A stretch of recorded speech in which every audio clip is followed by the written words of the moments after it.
السلام علیکم ورحمۃ اللہ وبرکاتہ۔ ہر دن ایک آیت قرآن مبین کا 11واں سبق سماعت فرمائیے۔ دو چیزوں کے ذریعے اللہ کی مدد حاصل کرو۔ بسم اللہ الرحمن الرحیم۔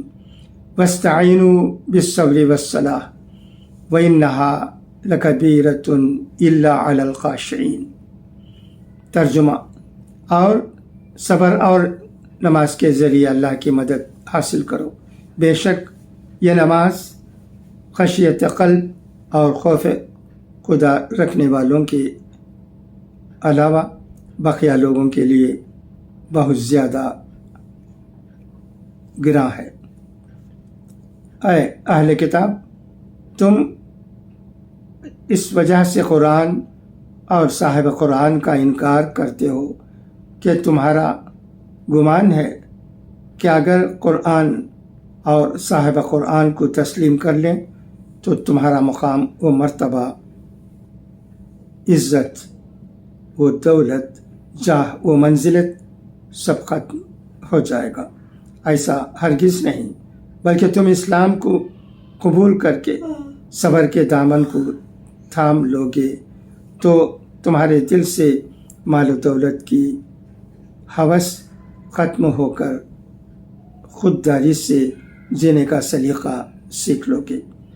نماز کی پابندی اگر تمہارے اندر آ جائے تو تمہارے دل سے جاہ و منزلت کی خواہش ختم ہو جائے گی، کیونکہ نماز عاجزی، انکساری، تواضع، نیاز مندی، سرقمی کا سلیقہ بھی پیدا کرتا ہے اور خوف خداوندی کا دروازہ بھی کھول دیتا ہے۔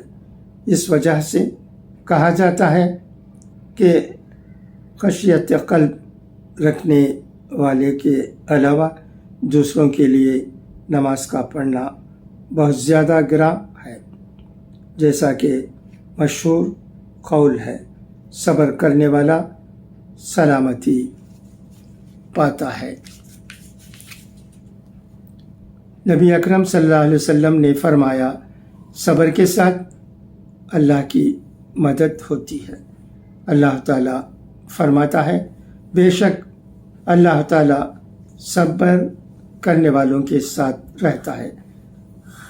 جس کے دل میں یہ یقین پیدا ہو جائے کہ جو کچھ میرا ہے وہ مجھے مل کر رہے گا، جو میرا نہیں ہے وہ مجھے نہیں ملے گا، جو میرا ہے وہ کھو جائے تو اس کو اللہ تعالیٰ ضرور واپس بہتر شکل میں عطا کرے گا، تو ایسا آدمی ہمیشہ صبر کرنے والا ہوگا، اس کو اللہ تعالیٰ مزید نوازیں گے۔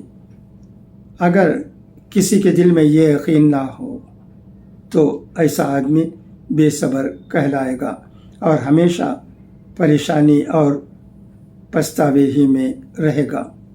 یہود و نصارہ کو بھی اس قسم کا خوف تھا کہ اگر مسلمان ہو جائیں گے تو سارا مال، ساری دولت چھین لی جائے گی اور ختم ہو جائے گی۔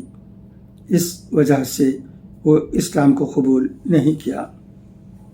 لیکن مومن بندہ اپنے ہر ضرورت کو خدا کے سامنے سر جھکا کر کامیابی کے ساتھ حاصل کر لیتا ہے، جیسا کہ نبی کریم صلی اللہ علیہ وسلم نے فرمایا، جو بھی آدمی سجدہ کرتا ہے گویا وہ اللہ کی بارگاہ میں سجدہ کرتا ہے، اور نماز میں امیر، غریب، عربی، عجمی، مالدار، تنگ دست، گورا، کالا، یہ سارے فرق و امتیاز ختم ہو جاتے ہیں، بلکہ نہ کوئی بندہ رہا اور نہ کوئی بندہ نواز۔ اس کے برخلاف منافقین کے لیے نماز بہت زیادہ مشکل ہے۔